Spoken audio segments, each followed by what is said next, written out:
Hello traders, நம்ம இந்த வீடியோவில் என்ன பார்க்க போகிறோம்னா ஒரு டூலை பற்றி பார்க்க போகிறோம். இந்த டூலை பேஸ் பண்ணி தான் பை ஆர் செல். நீங்கள் என் வீடியோஸை கண்டினியூ வாட்ச் பண்ணியிருந்தேன்னா தெரியும், ஒரு டூல் யூஸ் பண்ணியிருப்பேன். அந்த டூலை எப்படி யூஸ் பண்ணுறது, அதோட ஃபியூச்சர்ஸ் என்ன அப்படின்னு கம்ப்ளீட்டாக இந்த வீடியோவில் பார்ப்போம். வாங்க ட்ரேடர்ஸ் வீடியோக்குள்ள போகலாம். ட்ரேடர்ஸ், ஃபஸ்ட்டு இந்த டூல் எதுலன்னா ஒர்க் ஆகணும். இந்த டூலு ஆண்ட்ராய்டு, விண்டோஸ், மேக்ஓஎஸ் இந்த 3 பிளாட்ஃபார்ம்லையும் ஒர்க் ஆகும். ஆண்ட்ராய்டுக்கு தனியாக அப்ளிகேஷன் இருக்குது, டெஸ்க்டாப்புக்கும் தனியாக அப்ளிகேஷன் இருக்குது, மேக்ஓஎஸுக்கும் தனியாக அப்ளிகேஷன் இருக்குது. இப்போ நான் இந்த டூல் ஓப்பன் பண்ண உடனே இப்படி தான் இருக்கும். நீங்கள் ஃபஸ்ட்டு வாட்டி ஓப்பன் பண்ணுற மாதிரி இருந்தால் உங்களுக்கு லாகின் டீட்டெயில்ஸ் கேட்கும். ஒன்ஸு லாகின் பண்ணிட்டீங்கன்னா அடுத்த வாட்டி ஓப்பன் பண்ணும்போதும் எதுவுமே கேட்காது. சரி, இதில் 5 மினிட்ஸ் மட்டும் தான் நம்ம பார்க்க முடியும். ஆர்டர் ஃப்ளோன்னு வந்துட்டாலே நம்ம 5 நிமிஷம் தான் வச்சு பார்க்கணும். அப்போ தான் டேட்டா கரெக்டாக இருக்கும். மார்க்கெட் ப்ரொஃபைல் அந்த மாதிரி பார்க்குற மாதிரி இருந்தால் தான் ஹையர் டைம் ஃப்ரேம் போகணும். ஒரு அரை மணி நேரம் பார்த்தா அது கரெக்டாக இருக்கும். இதில் 1 மினிட்டோ 2 மினிட்டோ அந்த மாதிரி டைம் ஃப்ரேம் டிக்ரீஸ் பண்ணக்கூடாது. ஸ்டாண்டர்டு 5 மினிட்ஸ்னா ஆர்டர் ஃப்ளோக்கு 5 மினிட்ஸ் தான் ஸ்டாண்டர்டு. இதில் வச்சாதான் அந்த ஆர்டர் அந்த டேட்டா கரெக்டாக கிடைக்கும், நாய்ஸ் இல்லாமல். சரி, ஃபஸ்ட்டு சிக்னல் டேஷ்போர்ட். இது என்னன்னு கேட்டிங்கன்னா 170 ஸ்டாக் இருக்கு. நான் இதில் 170 ஸ்டாக்கு ஃபீட் பண்ணியிருக்கேன். இந்த 170 ஸ்டாக்கில் எந்தெந்த ஸ்டாக்கில் பை செல்லு வந்திருக்கோ அதை டைரக்ட் பண்ணி காட்டும். இதுதான் அதோட வேலை. லைவாக டைரக்ட் பண்ணோம். இன்னைக்கு இப்போ இன்னைக்கு கரண்ட் டேல ஒரு ஸ்டாக்கு, ஒரு டிசிஎஸ் ஒரு 12 மணிக்கு பைஸ் வரானா 12 மணிக்கு இல்லை காட்டும். அப்புறம் கீழே பார்த்துக்கிட்டிங்கன்னா லைவ் டிடெக்டர் சிக்னல். இதில் எந்தெந்த ஸ்டாக்கு புல்லிஷு, எந்தெந்த ஸ்டாக்கு பீரிஷ்னு இதில் நம்ம சர்ச் பண்ணி பார்த்துக்கலாம். அப்புறம் கீழே லைவ் நியூஸ். இங்கே உங்களுக்கு ஏதாவது ஒரு நியூஸ் வருது, இன்னைக்கு ஒரு நியூஸ் இருக்குன்னா உங்களுக்கு ஸ்க்ரோல் ஆகும். கிரீன் கலர்னா பாசிட்டிவ் நியூஸு, ரெட் கலர்னா நெகட்டிவ் நியூஸ். சரி, உங்களுக்கு வேற ஏதாவது ஸ்டாக்கை சர்ச் பண்ணி எடுக்கணும் அப்படின்னா இங்கிருந்து இப்போ நான் கோல் இண்டியான்னு போடுறேன்.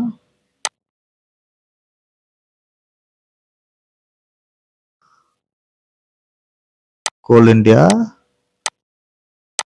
இந்த ஒரு சிக்னல் வந்திருக்கு. எப்போ வந்திருக்குன்னா 10:45 செல்லு வந்திருக்கு. கோல் இண்டியாவில் 10:45 செல்லு வந்திருக்கு. இந்த இருக்கு பாருங்க, கோல் இண்டியா செல்லு.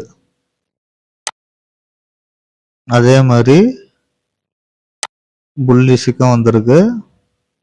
அதானி என்டர்பிரைசஸ் இந்த நேற்று வந்ததா இன்னைக்கு வந்தான்னு செக் பண்ணுவோம். இது இன்னைக்கு வந்ததுதான், புல்லிஷ்ன்றது இன்னைக்கு வந்ததுதான். இந்த மாதிரி எல்லா ஸ்டாக்குக்கும் தனித்தனியா வந்துடும். இது என்னன்னு கேட்டிங்கன்னா இன்டர்நெட் ஸ்பீடு. நம்ம லைவ் டேட்டா வாங்குறதுனால உங்களுக்கு இன்டர்நெட்டு குறைஞ்சது ஒரு 100 MB ஸ்பீட்ல இருக்கணும் இன்டர்நெட். அப்போதான் உங்களுக்கு டிலே ஆகாம அந்த லேக் இல்லாம. இப்போ சப்போஸ் இப்போ இந்த சிக்னல் வரும்போது தான் இன்டர்நெட் ஸ்பீடு ஸ்லோவாக இருந்ததுன்னா கொஞ்சம் ஒரு 1 நிமிஷம் 2 நிமிஷம் டிலே ஆகும். அதனால உங்களுக்கு இந்த சாஃப்ட்வேர் யூஸ் பண்ணும் போது தான் இன்டர்நெட்டு ஸ்பீடாக இருக்கணும். இந்த மாதிரி 13-10 MBPS ஸ்பீடில் இருக்கணும். அப்புறம் இதோட அக்யூரசி என்னன்னு கேட்டீங்கன்னா 80% அபோவ். 10 ட்ரேட் எடுத்தீங்கன்னா 2 ட்ரேடு கண்டிப்பா லாஸ் ஆகும். லாஸ்னா ஆவரேஜ், அதாவது காஸ்ட் டு காஸ்ட் வரும். உங்களுக்கு எதாவது காட்டுறேன் பாருங்க. ஆக்சிஸ்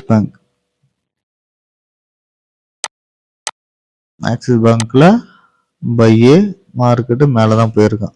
சரி, பஜாஜ் ஆட்டோ இதுவும் பை தான். உங்களுக்கு டார்கெட் எவ்வளோ வைக்கலாம்னா உங்க கேபிட்டல்ல இருந்து ஆப்ஷன் பையிங்க்கு சொல்றேன். டார்கெட் வந்து உங்க கேபிட்டல் வந்து 3 to 5% வைக்கலாம். ஒன்ஸ் இந்த இன்ஸ்டியூஷன் வந்ததுன்னா உங்களுக்கு ரீபெயிண்ட் ஆகாது. இப்போ பைனா பை, செல்லுனா செல்லு. கொஞ்ச நேரம் அப்புறம் இந்த பை சிக்னல் போயிடுமான்னு கேட்டீங்கன்னா அந்த மாதிரி எதுவுமே போகாது. ஒன்ஸ் வந்துச்சுன்னா இது அப்படியே தான் காட்டும். வாட்ஸ்அப்ல உங்களுக்கு யாராவது மெசேஜ் பண்றாங்கன்னா எப்படி நோட்டிபிகேஷன் வருதோ அதே மாதிரி இந்த அப்ளிகேஷன்ல இருந்து உங்களுக்கு நோட்டிபிகேஷன் வந்துடும்.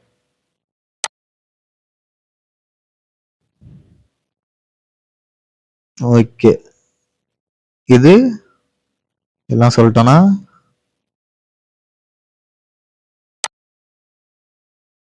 அப்புறம் சிக்னல் ரேடார் இதுதான் சிமிலர் தான். எந்த ஸ்டாக்ல பை செல்லு வந்திருக்குன்றது இங்க பார்த்துக்கலாம். பிளஸ் ஹீட் மேப், நிஃப்டி 50 இருக்க 50 ஸ்டாக்கு ஹீட் மேப், எந்தெந்த ஸ்டாக்கு எவ்வளவு பர்சன்ட் கீழே போயிருக்கு மேலே போயிருக்கு அப்படின்றத இங்கேயே பார்த்துக்கலாம். அப்புறம் யூசர் ப்ரொஃபைல் உங்க டீட்டெயில்ஸ் எல்லாம் இருக்கும். அப்புறம் சேட்டை வந்து ரெஃப்ரெஷ் பண்றதுக்கு தனியா ஒரு பட்டன். ஓகே டீடர்ஸ், இது அந்த டூலோட ஓவர்வியூ. உங்களுக்கு வேற ஏதாவது டவுட்னா கமெண்ட் பண்ணுங்க. இந்த வீடியோ பிடிச்சா லைக் பண்ணுங்க, ஷேர் பண்ணுங்க. அடுத்த வீடியோல பார்ப்போம். தேங்க்யூ டீடர்ஸ்.